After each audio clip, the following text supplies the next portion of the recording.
0 for 32. That was Eugenio Suarez's line in his last 32 at bats coming into tonight's game. Eugenio Suarez decided to hit a nice little two-run home run today to break out of that slump, and Eugenio Suarez brought the vibes back to Seattle.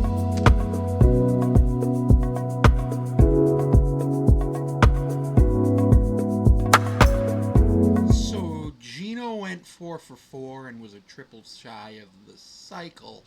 And the Mariners lost 7-5, so I'm going to need Gino to go back to not hitting the baseball, maybe. Julio Rodriguez was the first Mariner to score today.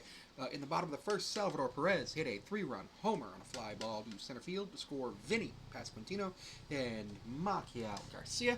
Top of the second, Gino homered to score Jorge Polanco. I'm sorry, I was looking at yesterday's.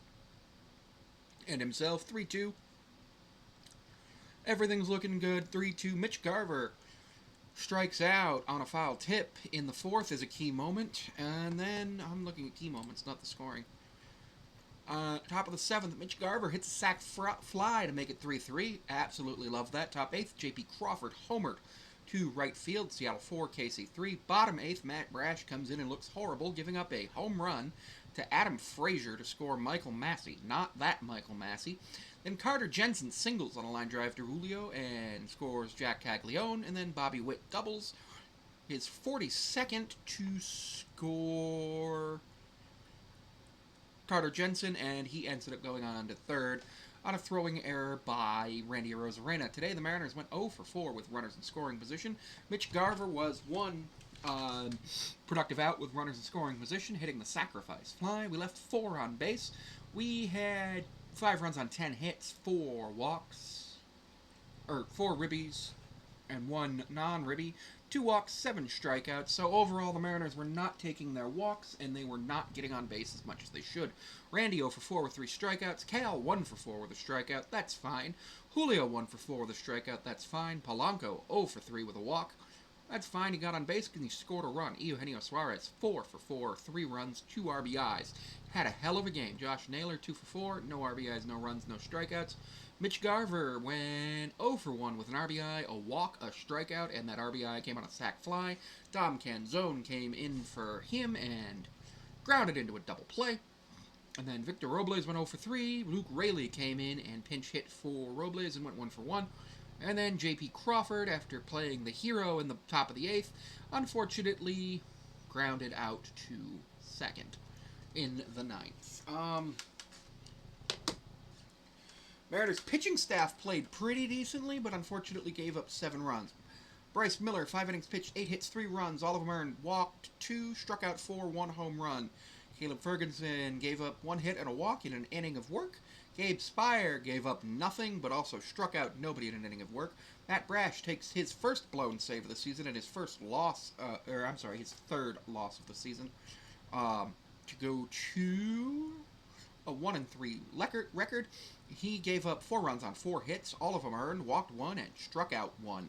In 2/3 of an inning, Vargas came out for that final out, got the out on like 3 pitches, and it was just over.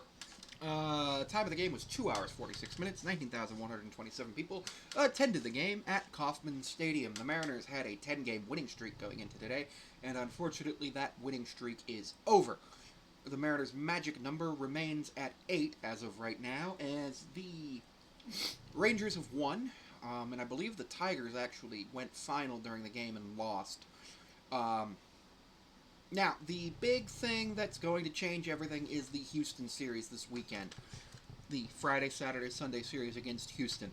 Where if the Mariners can go 2-1 during that series, that means that the Mariners will hold the tiebreaker over the Astros, and the Mariners will be able to potentially clinch on Tuesday. No, not Tuesday, Wednesday of next week. Cal did not hit a home run today, so it's looking less and less likely that he'll hit 73. But I still do believe he will become the first non-New York Yankee in the American League to hit 60 home runs this season, and potentially even break the non-enhanced record of Aaron Judge at 63. Aaron Judge having 62. Unfortunately, Dom Canzone grounding into the double play that scored that scored Eugenio Suarez made it so that it was a lot harder for the Mariners to actually complete the comeback, and because of that, they didn't. Dominic Canzone did not get credited with an RBI on that. You did not get credited with an RBI on a double play, and I'm okay with that. You don't get, I believe you also don't get credited with an RBI on a fielder's choice. The Royals today used 7 pitchers to cover the 9 innings, gave up 10 hits, 5 runs. We gave up 13 hits, 7 runs. We walked 4 and struck out 5. The Mariners' strikeout problem has been slowly getting better over the last couple of weeks, and honestly, a 10-game winning streak is something that is difficult to maintain. A 10-game winning streak in Major League Baseball, or in baseball at any level, is incredibly difficult. The Royals always play us hard. Gino played well. Julio's been playing well. Cal's been playing well. Bryce Miller had a decent start. Matt Brash, unfortunately, didn't look great, and we had a 4-3 lead. He blew the save, and that, unfortunately, is what led to us losing the game. It happens. It does happen. Even Munoz has a couple of blown saves this season. They're not great. I don't love when they happen, but they happen. It's part of baseball. And yes, we're getting down to these last 10, 11 games before the end of the season, and the Mariners' magic number is quite high considering how few games are left in the season. But the Mariners have been playing a brand of baseball and a type of baseball where I believe they can still make it into the playoffs. And if they win the division, especially with Detroit kind of reeling right now, there's a good chance the Mariners actually become one of the 2 American League teams with a bye this season.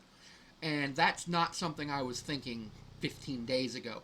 15 days ago, I was thinking, do the Mariners even make the playoffs? 15 days ago, I was thinking, do the Mariners shut down the rotation and bring up guys from Double-A to make their debut in the pitching staff? What happens here? Do they throw everybody on the pitching staff on the 60-day IL? What do they do? But no, at this point, everybody from the Mariners has been contributing.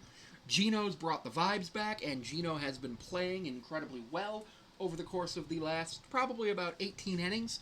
His defense has been pretty good recently, and unfortunately we did have some defensive miscues today, but we also had some really good defense. Now, J.P. Crawford had some mistakes. Julio had a ball that I thought he could have caught. But then I realized he couldn't have, unless he were 7 feet tall. The way the TV had it on the home run, the center, I was like, oh yeah, Julio's going to catch that. And Aaron Goldsmith was also like, you could tell in his call he thought Julio was going to catch it. But then we both realized he's not 7 feet tall. And it was just kind of the angle that it was shown at. And that was unfortunate, but Randy Arozarena had the unfortunate error. It's one of those things that happens over the course of a long 162-game season, but the Mariners are hot at the right time, and I do believe that the Mariners will be able to do something in the playoffs when they get there.